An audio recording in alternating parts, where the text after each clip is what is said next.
Hi everyone और एक नए वीडियो में आपका स्वागत है।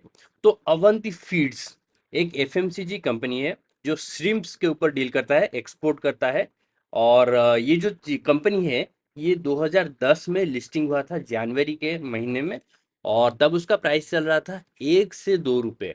और अक्टूबर 2017 को इसका प्राइस टच कर गया 950 मतलब 54,000% रिटर्न इन 7.5 ईयर्स अप्रोक्सीमेटली। तो इतना बड़ा रिटर्न देने के बाद ये कंपनी 2017 से लेके आज मतलब अभी तक 2025 मतलब लास्ट 7 से 8 साल तक साइडवेज में रहा, सोता रहा। कोई भी ग्रोथ देखने को नहीं मिला हमें स्टॉक प्राइस में। लेकिन इसी दौरान कंपनी अच्छा खासा ग्रो कर रहा था अपने सेल्स और प्रॉफिट के बेसिस पे, लेकिन शेयर प्राइस नहीं बढ़ रहा था क्योंकि एक बहुत बड़ा रैली दे दिया था। अब ये जो स्लीपिंग जायंट है, ठीक है, ये फिर से जाग चुका है। और अब ऐसा देख के लगता है प्राइस एक्शन को कि ये फिर से एक नया रैली शुरू करने वाला है और एक मतलब अप ट्रेंड शुरू करने वाला है और एक नए दिशा की ओर जाने वाला है। तो चलिए इस वीडियो में आज इस कंपनी के बारे में डिटेल से जानते हैं। डिटेल मतलब हम एज एन इन्वेस्टमेंट इसको देखेंगे, ना कि इसके बिजनेस मॉडल को डीपली एनालिसिस करेंगे, ऐसा नहीं है। तो हम प्राइस एक्शन को देखेंगे और उसके साथ जो इंपॉर्टेंट नंबर्स होता है इन्वेस्टर्स को कंसीडर करना चाहिए वो सब फोकस करेंगे, ठीक है। तो सबसे पहली बात ये है उनका ऑफिशियल वेबसाइट में ये लिंक शेयर कर दूंगा आपके मतलब डिस्क्रिप्शन सेक्शन में, आप जाकर चेक जरूर कीजिए, आपको बहुत सारे जानकारी मिलेंगे। तो अभी हम थोड़ा स्क्रॉल करके नीचे थोड़ा सा देख लेते हैं हाईलाइट, ठीक है। तो 31+ ईयर्स इनका एक्सपीरियंस है, 2,800+ एम्प्लॉयज है, 16,000+ फार्मर्स नेटवर्क, 22+ एक्सपोर्टेड कंट्रीज, तो बहुत ज़्यादा एक्सपोर्ट भी ये करते हैं। 7 shrimp feeding units, 3 shrimp processing unit, 600 million hatchery, ठीक है। और ये सब मेंशन्ड है और आप जाके डिटेल में जरूर चेक कीजिए ताकि आपको थोड़ा सा बेसिक इनके बारे में पता चले, ठीक है। अभी चलते हैं इनके बेसिक नंबर्स पे। तो यहाँ पे हम देख सकते हैं कि अभी जो प्राइस चल रहा है 884.9, 885 के आसपास, 12,000 करोड़ इसका मार्केट कैप है। तो एक मिड कैप कंपनी है। रिजर्व्स इसके पास है 2,500 करोड़ और डेट बहुत ही छोटा है, जस्ट 16.2 करोड़। तो बहुत ही अच्छा खासा डेट टू इक्विटी रेशियो हमें देखने को मिला। लेकिन यहाँ पे कुछ नेगेटिव चीजें हमें देखने को मिल रही है। नेगेटिव मतलब स्लो सेल्स ग्रोथ 9.4% है, प्रॉफिट ग्रोथ 3 ईयर्स एवरेज और अर्निंग पर शेयर ग्रोथ 3 साल का एवरेज इतना खास नहीं है। लेकिन उसका रीजन ये है कि मतलब सेल्स ऑलमोस्ट फ्लैट रहा है लेकिन नेगेटिव में नहीं गया। और हम ये अच्छी तरह से जानते हैं कि price action always leads the fundamentals, ठीक है। स्टॉक का प्राइस जब बढ़ने लगता है और लोग सोचते हैं कि फंडामेंटल्स तो खराब है, क्यों बढ़ रहा है, लेकिन 1-2 क्वार्टर के बाद दिखाई देता है कि क्यों बढ़ रहा था और बाद में समझ में आता है। तो इसीलिए हम थोड़ा सा लीडिंग इंडिकेटर जो कि है प्राइस एक्शन इटसेल्फ, उसको थोड़ा सा ट्रैक करके उसी पे फोकस करेंगे, ठीक है। तो यहाँ पे तो हमें प्रॉफिट और अर्निंग पर शेयर ग्रोथ कुछ खास नजर नहीं आ रहा है, सेल्स भी इतना खास नहीं है, ठीक है। Interest coverage ratio 287, current ratio 5.45, ये सारे नंबर्स बहुत ही अच्छे हैं, ठीक है।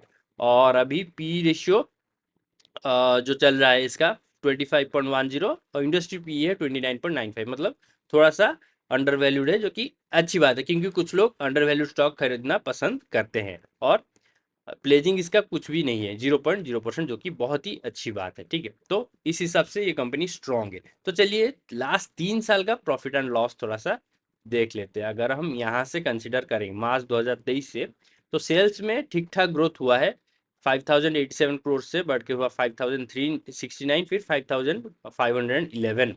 ऑपरेटिंग प्रॉफिट 395 से 460, फिर 586।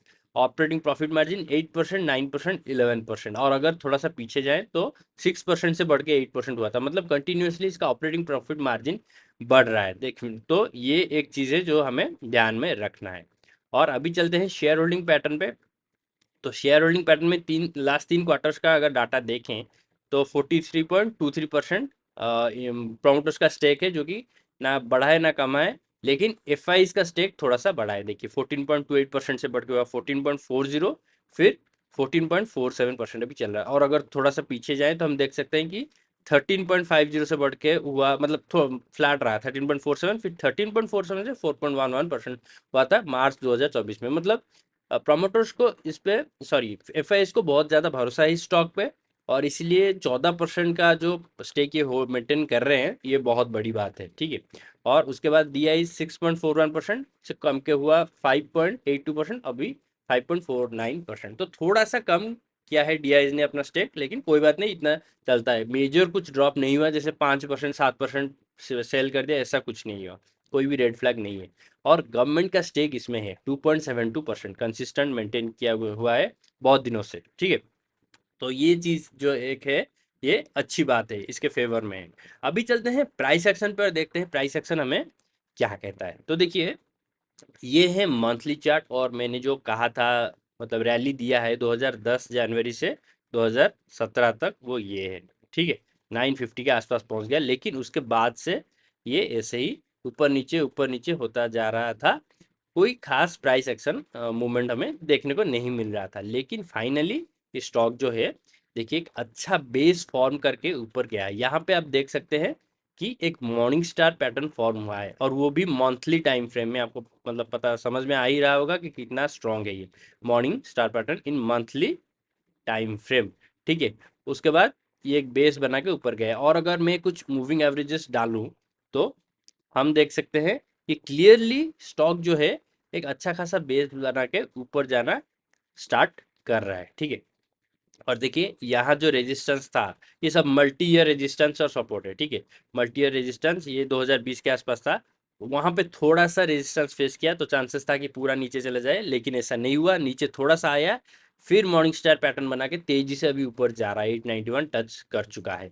तो क्लियरली ये स्टॉक जो है एक बड़ा अपट्रेंड स्टार्ट कर चुका है, और ऐसा देख के लग रहा है प्राइस एक्शन को कि आगे भी ये कंटिन्यू करेगा, ठीक है। लेकिन याद रखिए, कोई स्टॉक रिकमेंडेशन वीडियो बिल्कुल नहीं है, ये बस एक एजुकेशनल एंड इन्फॉर्मेशनल वीडियो है, ठीक है।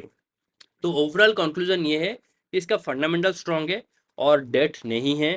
प्रोमोटर, स्मार्ट मनी, सबका स्टेक अच्छा खासा है, स्ट्रांग है बहुत ही इस कंपनी में, कम नहीं कर रहा है कोई भी अपना स्टेक। और उसके साथ प्राइस एक्शन बहुत ही प्रॉमिसिंग लग रहा है इस वक्त। और उसके साथ अगर आपको कप विथ हैंडल पैटर्न के बारे में पता है, तो यहाँ पे वो एक कप विथ हैंडल पैटर्न भी फॉर्म कर चुका है, मैं आपको वो भी दिखाना चाहूंगा। वो मेनली वीकली टाइम फ्रेम में दिखाई दे रहा है, देखिए ये रहा वो पैटर्न,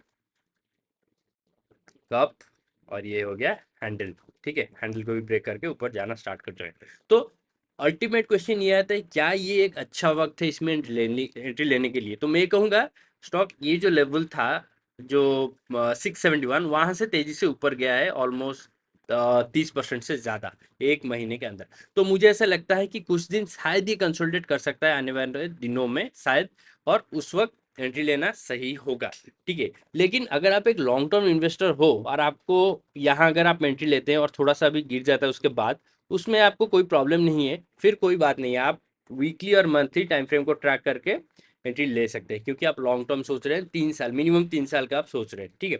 तो ये था ओवरऑल एनालिसिस, ये जो स्टॉक है अवंती फीड्स के ऊपर। आई होप ये वीडियो आपको पसंद आया होगा, अगर आया है तो प्लीज़ वीडियो को लाइक कीजिए, शेयर कीजिए, और चैनल पर नए हैं तो सब्सक्राइब जरूर कीजिए। और अगर आपको मेरे एनालिसिस पसंद आ रहे हैं, तो प्लीज़ आप मेंबरशिप कम्युनिटी को ज्वाइन करने के बारे में भी सोच सकते हैं, ठीक है। मिलता हूँ अगली बार एक नई वीडियो में। Thank you for watching, bye, take care.